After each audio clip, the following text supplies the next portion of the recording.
I'll sign the divorce papers. It's okay. He's sleeping on the couch. This is an idol, baby. Once again, immunity is back up for grabs. Let's go dig now. Hello and good evening. On this Wednesday, October 5th, 2022, Survivor 43, Episode 3, I'll Sign the Divorce Papers, has aired. But we're just getting started here tonight on Super Mader Brothers Podcasting, streaming live on Facebook, YouTube, and on Twitch. Or you might be listening to the audio version. I'm Dave Mader, joined with co-host Jaemeel Robinson. Jaemeel, how are you tonight? I'm erroneous.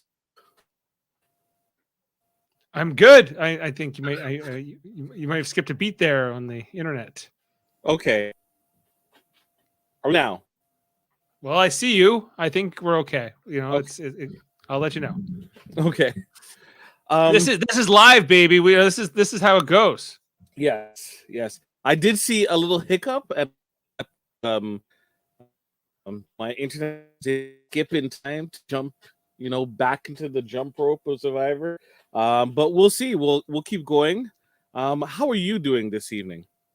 I'm okay. It was I was the victim of tonight's vote in our draft, Jaemeel. Where NECA gets voted out here, third overall on whatever day this was, day 7 of the game. Yes. Did you what? And we saw there was a lot of drama around Noelle in this episode, her going to like that island where you risk your vote with Owen and who was the other person who went? Ryan, I believe, right? Right. I think so. Yeah. She gets this advantage, and her and Dwight look like they're going to like maybe get a good blindside going here, but they don't really need to. They just they kind of blindside NECA here, but it's not really, it's whatever, because Jesse and Cody are in on this vote anyway. And so, that's right, Sam. I was hoping they would vote out Jesse, but they didn't. So, as in the draft, team Samuel, where Sam picked for Jaemeel first overall, picked Jesse. Mm-hmm. Not a bad pick for you, and of course the bet on Gilligan's Island. So, Sam, I have to be 100. I honestly think that the person that should have been voted out was Jesse. Why do you say so, Jaemeel? Because I think that NECA got too much of the blame for the complete, not even just the puzzle, the complete collapse during the puzzle, right? NECA was working on it, and yes, she was struggling a little bit, but what really took the pair of them out of that competition was Jesse stopping completely and looking over to the other teams to watch them perform, right? Right. Yeah. I feel like that totally messed up. It's a 2-person team. All the other teams were focused in on what they were doing, and I think he kind of left NECA out there to dry. And then she was doing the exact same thing. It came to a complete standstill. You know what? Like I think I saw kind of the same thing, in this challenge. Towards the end where we see, Jesse is just kind of caught looking all the time. And they both are, but it's, I think like he didn't go through the first part of the challenge, which was more athletic, just to kind of, we see here the team of NECA and Jesse. Jesse, does he have a PhD, or isn't he like, he's a smart guy, right? As far as I understand. Yeah, smart guy. In political science, let's just like, but like you could be an astrophysicist. That doesn't necessarily mean that you're going to be able to complete a puzzle properly, right? Under this type of pressure. It's not pressure that you're used to. Yes, Sam says that Jesse is a good player. Yes, he's a good player, but that does not mean he is not above blame. Now, he's saying it's all NECA's fault. NECA deserved. This is a good move for the Vessi tribe to vote out NECA. Sam continues on saying, but NECA was also failing in the previous challenges. I don't know previous challenge before. She's not the strongest like competitor, but like that doesn't have to be the only thing that matters. But Sam's feisty tonight. He wants to defend his position, and he has street smarts. He's got all kinds of things going on. This is in The Apprentice, though. This isn't street smart versus book smarts on The Apprentice. Sam, you have to be consistent in what you say. Now, Well, she effed up on puzzles. This is what Mary's saying. Mary Bass is saying, well, she effed on 2 puzzles. Yes, I understand what you mean. So she's saying Yes, this was the right, that Vesey made the right move, and voting out NECA here was the only move they really had available to them. It was the best choice. I think the only move. Was it the best? Yeah. I guess so. It depends on, like, I guess, like, who you are on this tribe. So if you're Cody, let's look at it from his perspective. He, I think, wants to perhaps not lose another immunity challenge. Yes, but once again, are we going to get that exact same situation? If someone else was in place of NECA, would there be a different outcome? But I don't know. Like, I think it was like the puzzle plus, yes, I believe that she hasn't been the strongest in the challenges. And I think like a couple losses in a row, where it's like the Coco tribe hasn't lost anybody. They haven't lost a challenge yet. So they're getting, they seemingly, from Vesey's perspective, is getting stronger. That they, an emerge situation, they won't have the numbers. That's always concerning, even though it's not a be all and end all. But at this point, don't you punt at this situation? Yeah, like, well, the other choice they had here tonight was Noelle. Like, why? I don't think Noelle was the next best option here to vote out. I thought, if anything, I think Jesse was the next best option. To me, Jesse was the next best option for a couple of reasons, and I'll say why. And it's like, Jaemeel, why are you actively talking bad about your pick, Team Jaemeel? The reason for it is, one, Jesse has proven the type of player that he is, and as it looks like you're going to be down in numbers, is he going to put himself above the rest of the tribe? And you have to start thinking about that, right? Noelle's sorry, not Noelle. Noelle isn't going to do that. NECA isn't going to be doing that. But Jesse, you already know ahead of time that he would be willing to do that, to throw you all to the wolves, right? And put himself first. So at a certain point, right, you make a decision. It's like, am I going to punt and try to keep loyalty, right? Keep loyalty as the most important factor, because tribal strength doesn't really seem like a factor. We're going to be split up, and we're the smaller pieces that are going to be distributed throughout the rest of the different tribes. So we have to think about how we're going to stay together as a cohesive unit and hopefully last until the merge. Right. That's what it was talked about in quite a bit of the tribal council in this episode. It was like, we've been out here for so many hours together, like 200 hours only with each other, no outside distractions, no other obligations other than to each other, and to survive on a beach together. And, I get that it's got to be a bonding experience no matter what. But then they're like, time to play a game here, and time to, figure out what to do. And, so this is their second tribal council, right? They had voted out Justine previously, and then they lose again. But they had the lead in this challenge, and I think like it was either one of them was going to get the blame for it, and it all went on to NECA.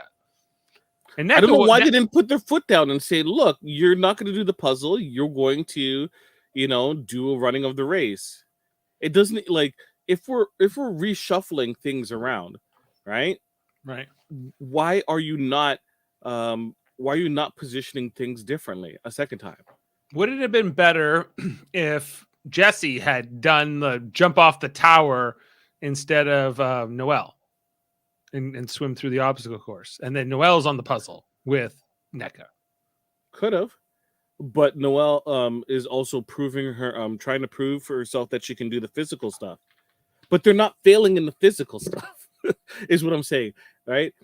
If you have a problem and you're trying to solve that problem, like you can do everything up until that problem, wouldn't you try something different to solve said problem, as opposed to let's do it again, let's run it back?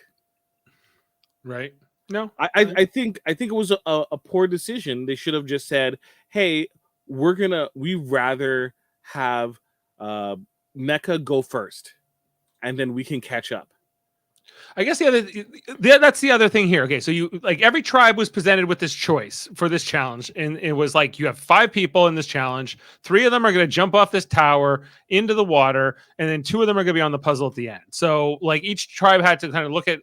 In the case of Coco, they sat out Geo, I believe, for this challenge. So right, and it seemed like in the case of all 3 tribes, they all picked 3 people who could run the course or swim the course and then get there in pretty good time. No one really lagged at all. I would figure the middle 2, the middle 2, were the which was Noelle and it was Noelle versus Carla. Yeah, Carla. I think that was the perfect place to put NECA. Right, like they could have put Carla versus NECA. That would probably have been an even matchup, or maybe not. I don't know. Carla was going straight up here with.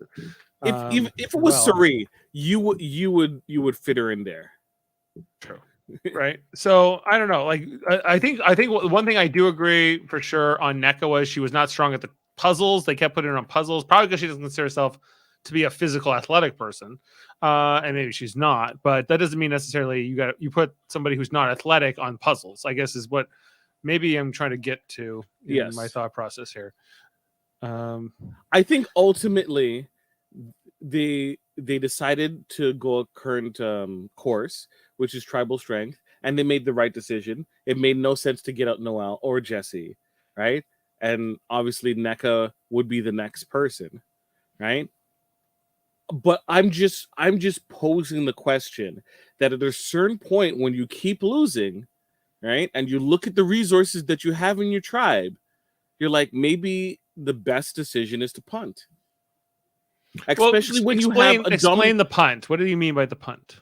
That you're willing to sacrifice your team going down to possibly 3, right? And if that 3 there, you have a 3-person alliance where it's NECA, Cody, and Jesse. You go, you know what? I'm willing to give up Noelle, and that's what did strike me as odd about this episode was that everything starts off here with Jesse saying, "I feel really good about working with NECA and Cody," and that seems like that trio within this Vessi group is good. You have Noelle and Dwight on the bottom, sort of now. Jesse's saying, "I'll sign the divorce papers," and Dwight's distanced himself from this. And by the end of this, like Cody and Jesse both decide to vote out NECA, right? Along with Noelle and Dwight. So I was like, well, why would you do that? Like, I get you want to win, you don't want to lose the challenge, but and White blindsided NECA on it too. That was the other part I thought was a bit like curious. Because she said she was a 9 out of 10, 9.5 out of 10, I think was her rating. They didn't want her to roll the dice, that's why. To play the shot in the dark. So this is so the shot in the dark gives an incentive for the blind side and for the deception. Correct. Are you in favor? I'm in favor with a lot of things this episode. I'm absolutely sold on a lot of the concepts from this season. I felt like 41 and 42 had some ideas that did not work, and I think we're seeing a better version of that game come to fruition. Right. Yes. Yeah. So speaking of those seasons, yeah. There was the whole sequence where Gio sat out the challenge and he was checking under the bench for like probes. Is like hide. Remember 41 and 42? He loved hiding things under that bench. Yeah. Right. But there was nothing there this time, which is good. Like people are learning. People watch the show. Watch the show. You might do better. Who knows? Yes. The other thing we'll talk about is Carla's situation, and I think proves. I want to talk about the Carla, her whole segment in this episode, but right before that, there was everything over on what's the yellow tribe again called? Baka. Yeah, Baka. Tribe. Everything going on here with our friend Gabler. As well as with Ellie, I guess the Gabler, Ellie, and who is the other one? Janine, yes. That like they're kind of against Gabler, and then it's almost the guys versus the girls over here on Baka. It feels a little bit. Yep. right? They voted out Mariah. That was a while ago. Yeah. Well, it was only 4 days ago, actually, in the timeline of the show. But it's they're coming along. Gabler playing dumb. What do you make of Ellie, Jaemeel? Besides the crazy eyes and looking like Bailey from WWE, Sam Ellie for the believes- Sia money. She says, "Give her that Sia money with those eyes." Why? Why does she deserve any money? I appreciate the gameplay in terms of how she has been more or less positioning people against others. In this case, it didn't really particularly work in terms of her ploy against Gabler. But I like the way she's thinking in terms of how she's approaching stuff, but she played it, I think, really poorly, and should not have brought in a third to that discussion at all. Yeah. And everything here where like basically it was what's his name? Young Sammy here, who like kind of tells Gabler everything. Like they went into your bag, they know you have the idol, everything else. And there was kind of like Owen here, and he was kind of in the middle, but ultimately he seemed like he was a little bit more with the guys than he was with Ellie and Janine. Mm-hmm. But he was kind of like could go either way, really, it seemed like with him. And I didn't pull the clips, but there was some funny lines here with Sammy, like, I'm a 19-year-old, but I'm telling them I'm 22, and I'm showing up this 31-year-old, and like it's just like I think the line was, I told everyone I'm 22, but I'm actually 19, and I'm just running circles around. Whoa, brilliant. What master of disguise you are, Sammy. It's like this child psychologist that's 23 and 24. I'm so ahead. Like, dude, seriously, you haven't done anything really. Come on, dude. Like, you've been on Survivor. That's probably the most notable thing you've done so far. And good on you. But yeah, it was just kind of funny, and just like him, he's amusing to me. He really reminds me of Sterling. I guess, you brought that up last time, folks. If you don't know who Sterling is a friend of the podcast. He's appeared on a reality. He's been on Super Matters before. He was on our Tiger King podcast way back when, early pandemic days. Yeah, remember them? Remember that? That seems like it's 2.5 years ago. Yes. Yeah. But yeah. So everything. Baka's an interesting tribe. I feel like we're really getting to know those characters there. And then we also let's talk about. We said we want to talk about Carla and maybe specifically this Coco tribe. They're kumbaya. They're singing by the campfire. They're making beads and bracelets together. Who's to say? And ultimately, it was whose birthday? It was Ryan, right? Ryan, I think it was. Yes. Yeah, it's Ryan's birthday out there. And when did they film this? They filmed this in May. So he's a Taurus, presumably. Everyone take note. Everyone take note how important it is. Yeah, that tells you everything you need to know about Ryan. Oh, yes. It's like a Chris Seymour, one of those Taurus men. There was a funny also line in here. What's her name? This one. I'm still getting to know some of these people because they haven't gone to tribal. It is Cassidy. Yeah, here Cassidy's like everything's great right now, but we're ready to slit each other's throats. And she said it with like a smile. It was quite endearing. You're like, "Aw." Yeah. And then there was like the whole thing with Carla looking for the idol or something out here. She's looking around, and then ultimately it's just like right above her head, and like, will she see it or not is kind of the question. Of course she sees it right after that, and then here's the question. Like, she sees the beware on it and she decides not to go for it. She decides to leave it, but she has to put it back. Did she have to put it back if she wasn't gonna? Yes. Okay, that was a rule. Yes, it's beware is advantage. But if you do not take it, please put it. You have to put it back, basically. So she initially puts it there, and she kind of knows that this is potentially a lose a vote situation because she watched the previous seasons. She watched the show.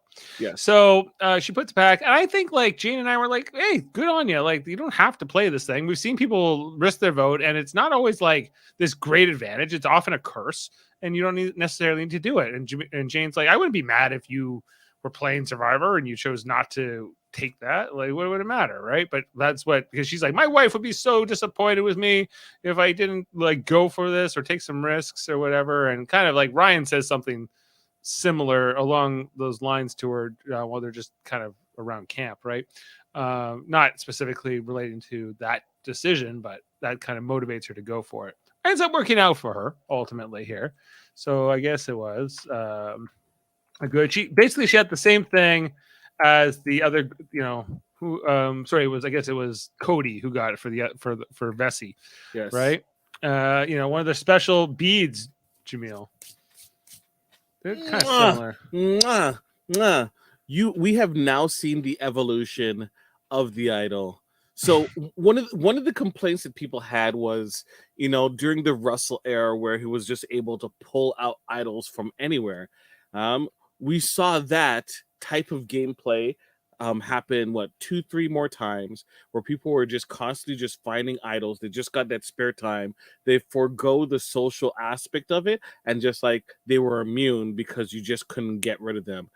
Cowboy veteran, I forget his name, who was I think was a hustler. Cowboy, with the bombs, the Ben. There you go, Ben Bombs, right? He was saved a lot of times because he had a combination of immunity wins and fighting idols, right? You can't do that anymore, right? You can find parts of it, but there's a risk involved. So you always want the game to be harder than what it used to be, right? Mm-hmm. It was challenging at a time, right? And the question always comes up: can people from earlier generations of Survivor, can they play the modern game? I can tell you right now, Russell in current Survivor would not be able to be successful. And what's the number one reason for that? Because of the social aspect for the advantages. Sure, you can find some of them, but there's still a social component, right? Are people going to be sending Russell to Advantage Island to risk his vote? They're not doing that. He's stuck there on the island. Sorry, everyone else will get to go. Right. Could you imagine if Russell, during one of his seasons, they say, "Okay, Russell, you found a hidden immunity idol, but you have to convince all the members of your tribe to give you a bead from their bag." He would be able to get like 4 to 6. He won't be able to get. Yeah, he won't be able to get all of them. That would be fun just to watch Russell get frustrated with not being able to convince people to give him something. Yes, but he was great at like getting people to vote the way he wanted to vote, despite all odds. So he can be persuasive. Absolutely, but to a certain point, once like we got deeper into the season, people kind of knew like Russell's whole entire gig. All right, there's news. She'll tell us later. All right, okay. All right, tell us later, Mary. But that's what I'm saying. I find that. I like this twist because it incorporates different elements of, of Survivor. I would love for a future one to be less social and more physical, right?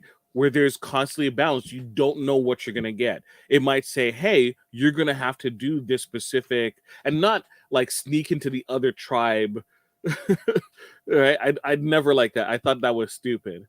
But like something a little bit more challenging, like physically demanding. Like you have to dig a hole in the middle of your camp, right? And fit your body in the entire way, right? Right? You would have to explain why you're doing it, plus the physical effort of it, right? You would probably have to do it yourself. You cannot get helped. Right? Something you want to keep throwing those curveballs so that people really think that, hey, I don't know if I can do this. And if Carla decided not to do it, which you were kind of alluding to before, I think that was also a great situation, because if you know where the advantage is, you at least know when you have to worry about it coming into play. So she's like, if she knows it's there, she just checks on it every so often, right? Right. And then once it's gone and you have your strong alliance, possibly, you can say, okay, we don't have it, right? Or you can direct one of your alliance members to do it. Yeah, like I think that there's a lot of possibilities. Yeah, I couldn't help. I couldn't help but think about how this is similar to Big Brother and how there's often like these kind of side missions you're sent on, and that's kind of like what's similar here. And Survivor has done this at times, but I was also like, what if you brought in some Big Brother-esque punishments into Survivor? Like you have to wear a chicken costume for 3 days or something like that, on the beach. Yeah. Like there could be some fun things. An Outback State Back leotard advertisement. Yeah. You are the grilled pineapple Rita for the next 2 days, and that's how it just goes. I don't know. Like you have to eat like 5 blooming onions in a row. Yeah, well, that would be. Yeah, Jonathan would probably eat 8,000 calories a day if he was there. It's like, give it to me. So we always amazing on these challenges. In this episode, we kind of talked a little bit about this already, and the kind of the Vessi botching of this ending and how they completely blew it. But one thing that I didn't like in the episode, small critique, is because obviously like this is on a big platform here, and obviously like the way they want to shoot it so that we never really see them like getting there on boats and like getting off the boat and onto the platform. So, Jeff's like, okay, you're all getting a look at the new, was it the Vessi tribe? Justine voted out, I believe, right? And I'm like, but they've all been standing there for minutes and minutes. They've already figured it out. Like, it's kind of like, it's obviously like, and then they all have to look like look around like, oh my gosh, she's voted out. I didn't know. I noticed she was gone. Oh, I can't believe it. I've been amazed for the last 5 minutes that we've been standing here, getting the cameras all set up, that she's gone. Okay, in a couple minutes, everyone, you're going to look really shocked that Justine was voted out, even though you have no real reason to be shocked about Justine being voted out over anyone else. Yeah. Right? There was nothing about Justine that they would have been able to, because they really don't even, you see when they get the merged tribes and how they're like, what's your name? Who are you? Because they get to know people they're living with on their tribes. But otherwise, like the people they meet like day one or like in the process of getting the cast out there, they're not allowed to talk to each other, right? So there's not. And unless Jeff calls their name repeatedly.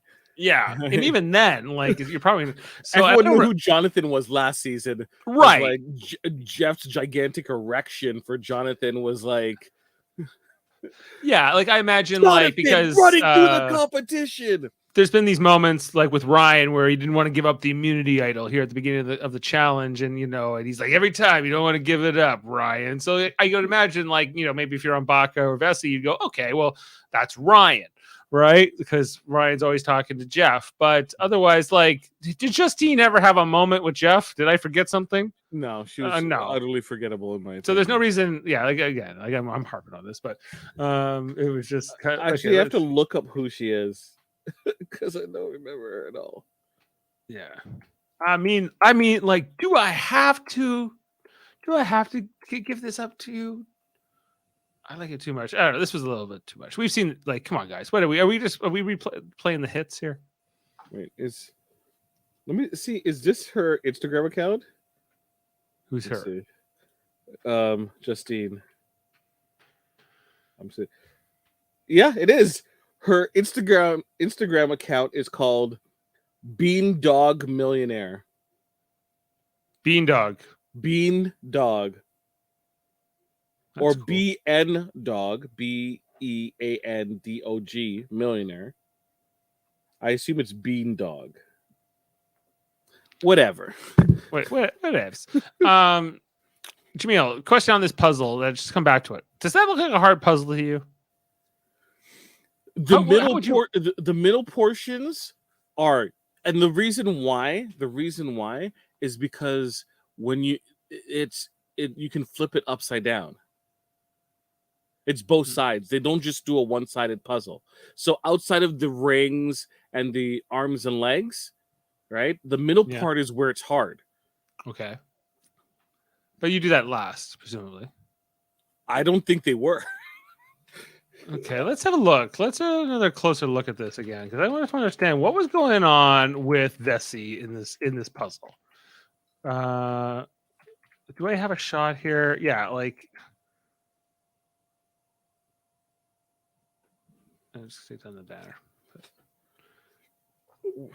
Like they had these stacks going, and then like they just were like moving very slowly. They weren't focused. They kept looking over. Everyone You else know. is working. Everyone else, they just weren't working. They weren't hustling. It felt like at all. Okay, and then the whole choice here. Okay, that Baca wins first place, so they also get like a toolkit and all this other stuff. We didn't get to see like any that put to use in any kind of way, so that was a little. Bit We didn't see Gabler feasting on food that or building a shelter with this hammer or whatever he was going to do.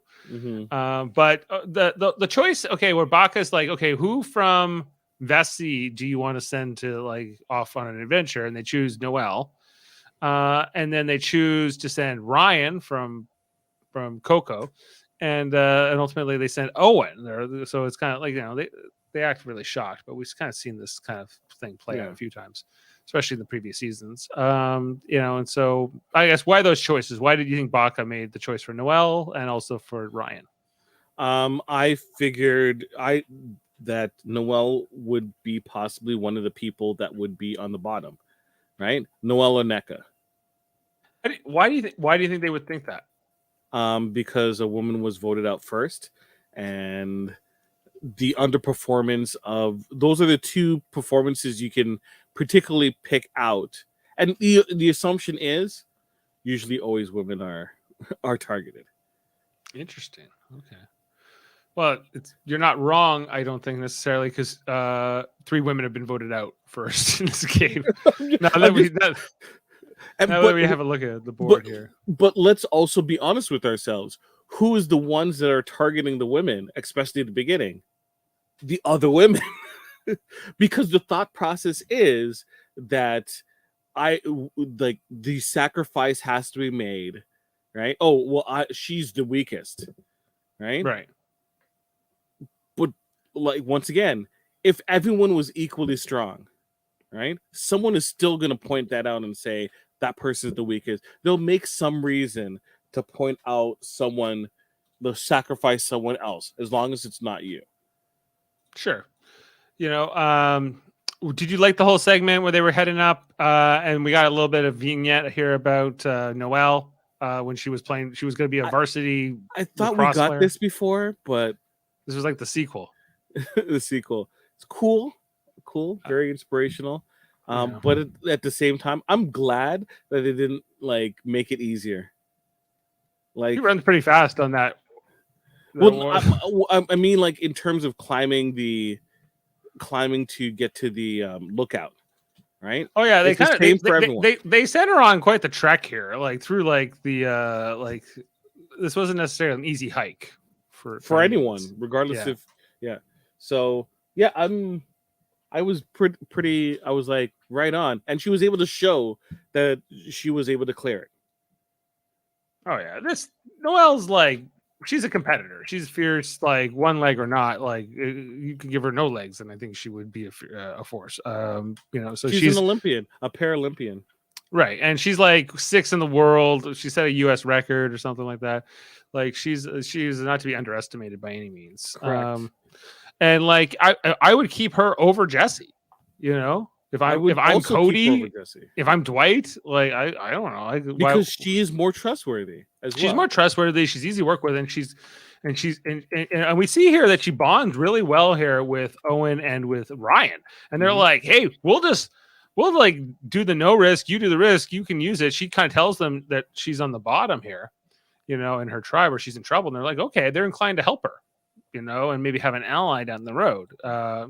Also interesting to see if we'll see anything with Ryan and Owen from here if they meet up down the way. Mm-hmm. But coming out of that, then Noelle's like, "You guys want to look at my bra?"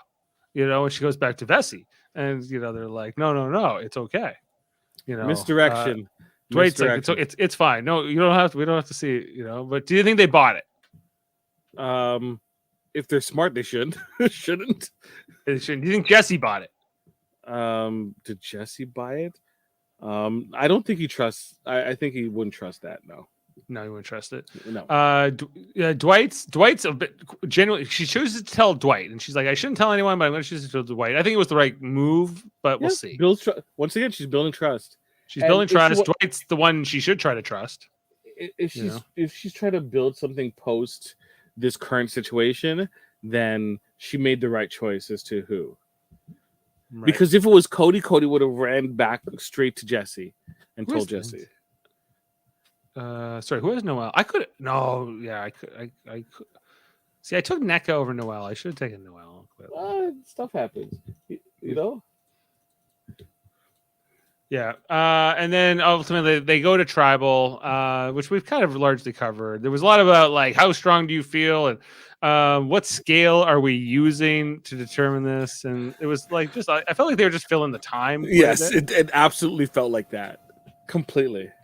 Yeah, it didn't feel like a very dramatic tribal council. Like NECA gets voted out here, and it's somewhat just like I don't feel like the tribe disliked NECA on any level. I think they would have liked to go further in the game, but they're like, this is just what we have to do for this point. I think going forward, you're going to see a change in reality television, which I think has been a long time coming, which is a lot of the good people, quote unquote good people, you're going to see them get the boot a lot sooner rather than later. They're being too nice. I think that we've seen it a little bit too much as of late, that these really good, positive individuals have been succeeding at the end. And I bring up Big Brother because I feel like the storm that was Taylor Hale is going to be a prime example of you have to, slay. You have to slay these individuals. You have to slay these seemingly good people. I personally would want to play with someone with a little dirt on them, right? Right. Because you can at least work with that narrative and play with it, right? If someone got to the end with NECA, it's kind of outside of just proving that you're a better player than her, right? If she's genuinely well liked, that is a hurdle that is seemingly, as we've seen, very hard to overcome in the last couple of seasons. Yeah, I don't like. I think NECA would have been a loyal number for Jesse, for Cody. I think they saw that, but they're like, outside that, she's not going to really help win things. She's probably not going to win immunities too often. So, and like you saw Cody really struggle before he votes. He has like this big moment, and then he goes, "Okay, well, I got to vote." No, NECA. She's going to be a putty. Right. You throw them at the Power Rangers. Yeah, she was expendable, I guess, is what it came down to for a lot of them. There was a bunch of moments they did her sort of set package in the episode about all the charity work she did. I was going to the kitchen at this particular moment in the episode, to be honest, but it's Jaemeel, did you like it? I know the type. Yeah. Were you endeared by NECA? Did you like NECA's story? It's a nice story, but I try to yes, I'm watching Survivor to get like wrapped up in the stories of the individuals and the personal journeys and everything like that, but a lot of that stuff I don't really care about. Like sometimes you don't need an overtly complicated backstory. What was Cerie's backstory? She was on the couch. She's never done something like this before, and now she's playing Survivor. Right. That's all I needed to know, and I was able to connect with her at that level. Right? She seemed more relatable versus a lot. I find a lot of the people they cast now are extraordinary people, which they have very interesting, like sort of righteous, in some cases, lives or like their causes or things or deeds that they've done, or they have like a great tragedy in their life, or both, or they've overcome things. That seems to be like the theme of who they like to cast, who have that kind of story. Like, are you a survivor? And I think that's been in the casting of the show since the beginning. Like, if you go back to Sonia, back in season 1 of Survivor, the cancer survivor. You know, I think Mhm. they were always trying to push that kind of thing. Like you could be a survivor in different ways, and that could be like the theme. But now it's if you look at like Suri, you know, Suri was just kind of relatable as like I guess the every woman, sort of like more common. And you know, NECA, like I in comparison in terms of how they want to portray her, like is more saintly, I suppose. Yes. Whereas like even Russell's like, I'm rich. I just want to win. Right. I want to prove Yeah. that I can win. Yeah, everyone's Right? trying to put like their best image forward now, more so than I guess 20 years ago or even 15 years ago. In Survivor. But at a certain point, Dave, if you're competing in Survivor, like I want to win. I want the money. Yeah. I think we see this in both Big Brother and all of these reality shows now, where there's definitely more of a conscious thing. Like I don't necessarily want to be the villain, or people are very hesitant to want to break. Whereas, like you know, you go back to the early days of reality TV, even a Boston Rob, you could look at as a heel. There was you know, compare it to like the Attitude Era of the World Wrestling Federation, where it was a little bit grayer, you know. Yeah. And now it's a little bit more pure. I don't know, like versus we'll see how this cast shakes out and how what's the story of each of them. I just feel like we're gonna go back to more gray in the near future, just because it's been really hard in terms of the you know, this wonderful story and this person's such a good good person. Were they a good player? But we want to give them the money. We want to give them the money. Yeah, I guess like, and everyone's playing for that Sia money. No, don't forget about that. Sia money. Yeah. Okay. We saw in the next challenge or the preview for the next episode that Jeff is going to offer them a chance, like whoever wins, a chance to steal something from the other tribe's camp, like their tools or whatever they've won previously. Steal the hat. Steal what hat? Steal the hat. Yeah. They don't know about the hat. No, but Carla would know. Carla would see the bead. She would see the beads. If she saw all those beads together, that could be a huge clue. She would know that. Yeah. Baka doesn't have their version of that, right? Currently, no, I don't think so. So yeah, it'd be interesting. Like, yeah, if they got to raid Vessie's camp, for instance, yeah, and like if they saw the hat there, it all depends on whether you get to go to the camp and look around, or whether you actually just get to say like, I want that tarp that they won in. I think it's more interesting if they get them to come over to the tribe. I think so too. Like they will get to go to your beach, and they might steal your flint, and they might steal your whatever. So just imagine that scene where Carla's like, they've taken what they've wanted, and then Carla's walking out, and she sees the beads on the hat. She's like, I'm taking that hat too. Just puts it on her head and walks right out. Well, that would be, I would be all for it. That would be an amazing development, I think. That would be fantastic. I would love that. And we also saw in like the preview that there was a lot of things about war, that this means war. I guess it's probably from the stealing of the stuff. If they're going to play like it's, and we specifically see it's the Coco tribe saying that. So I imagine like this is kind of a spoiler that they're going to lose this challenge, or resolving themselves that they're not gonna. They can't be soft on these people. This is war. Like what we're doing is a declaration of war. So maybe they're saying that they're going to win this challenge. Yeah, and what they're doing is a declaration of war. Yeah, could be. Yeah, I think the next episode is titled "Show No Mercy." That's the title of the next episode. There's no mercy in this dojo. Yeah. That's how you play, you know. You can't rest on Survivor ever.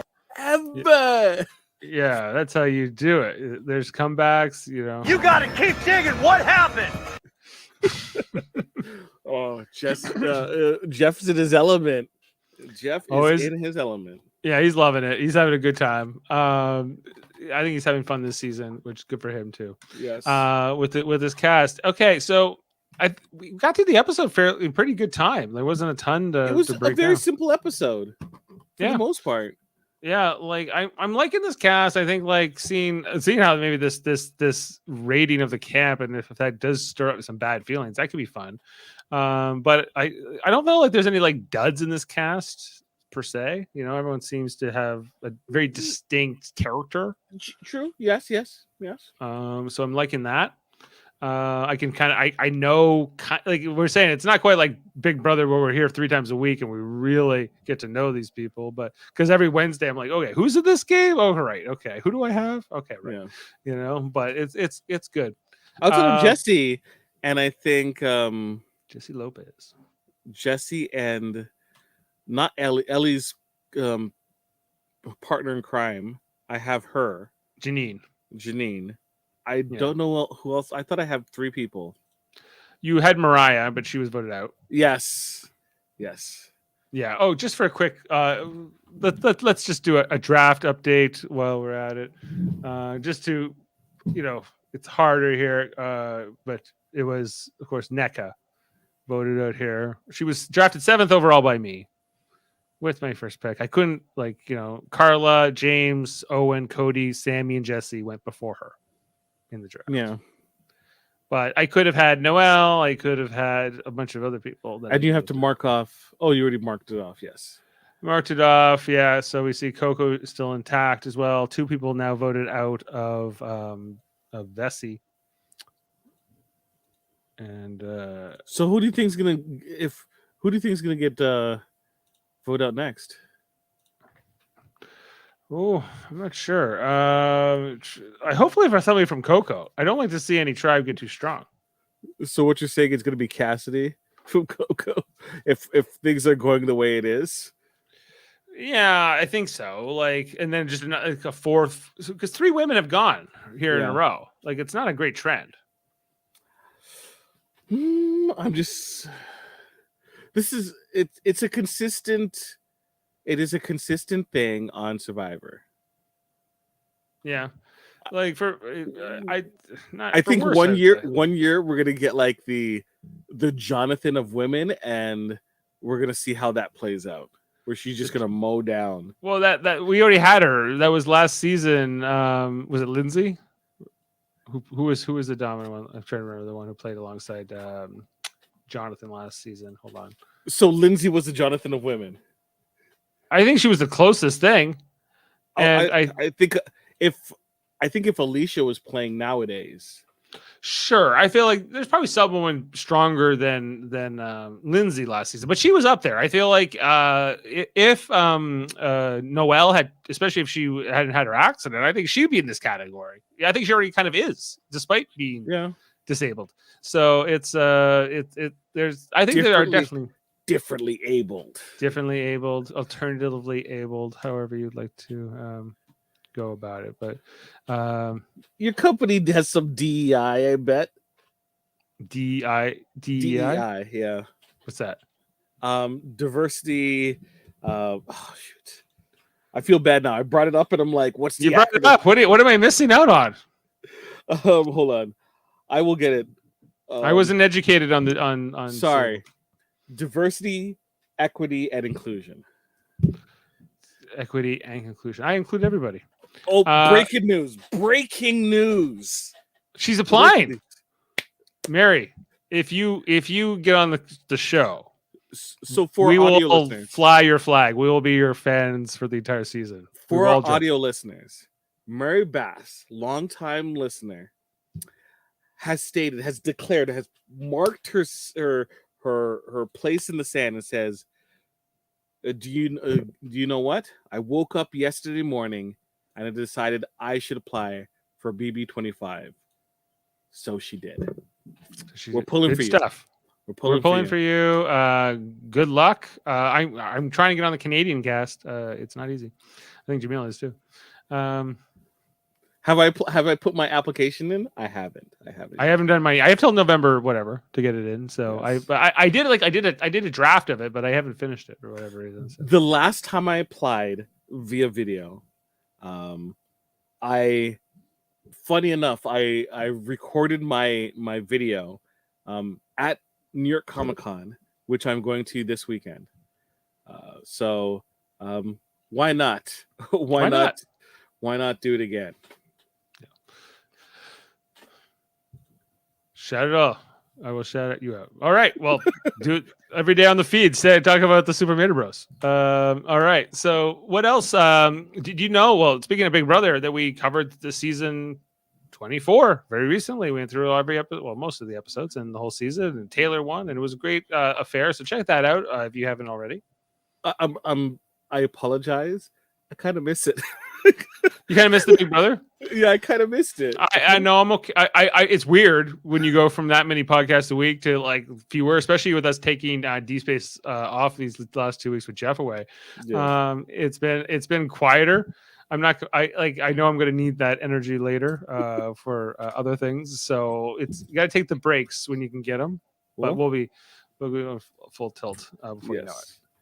Other things to work on, such as Live Long and Podcast. Yes, Live Long and Podcast, our Star Trek theme channel, where we're talking about Star Trek all the time. Oh man, I need to get that overlay in here, guys. Hold on, let me just grab that. I haven't. In the meantime, I posted some news. Jaemeel has just recently announced that she'll be joining the cast in season 2 of Prodigy, of Star Trek Prodigy. Yes, and she'll be Jaemeel, who played. Is that relative? No, Jameela. I just like what it's like your last name and the first name. She was in The Good Place, as well as she's currently starring in She-Hulk, as well as Titania. Oh, her. Okay. Yes. Yeah. Okay. Yes. Big fan. Yeah. So I'm happy about that as well. But in terms of catching up, Live Long and Podcast is constantly catching up to. We got a whole crew over there. Yes. Look at that. Look at us. We're talking Star Trek all the time. Monday nights, Star Trek Enterprise. Tuesday nights, Star Trek Deep Space Nine. Thursday nights, the new Star Trek. Tomorrow we're on with Lower Decks, and this is what you're seeing here. This is all of the Live Long and Podcasters kind of done up in a Lower Decks style uniform. This is the first time we're really showing this publicly ever. So here you go. And we'll be on tomorrow talking about the newest episode of Star Trek Lower Decks, which is called A Mathematical Probability of Something. It's episode 7 of season 3. Is this a sequel to the Sumerian Snare? I don't think it's a sequel to the Sumerian Snare. I think it's I don't know what it's about really yet. It's called A Mathematically Perfect Redemption is what it's called. So I think it will be about a redemption of some kind. We'll be talking about that with Chris Murphy and Davan Skelhorn tomorrow. Plus everything going else on Live Long and Podcast, including like debate shows, Debate 9. We got the Get Tall Challenge. We got the Treckle Trunk where Davan plays with Star Trek toys. We got all kinds of Cloud 9. We got great stuff on Live Long and Podcast. Check it out. Star Trek Radio Theater, all kinds of fun stuff. Sorry, not Cloud 9. Cloud L Probe. Class L Probe? Class L Probe. Class L Probe. Good stuff. Forgive me, Davan. Forgive me. Forgive. It's wrong 3 times.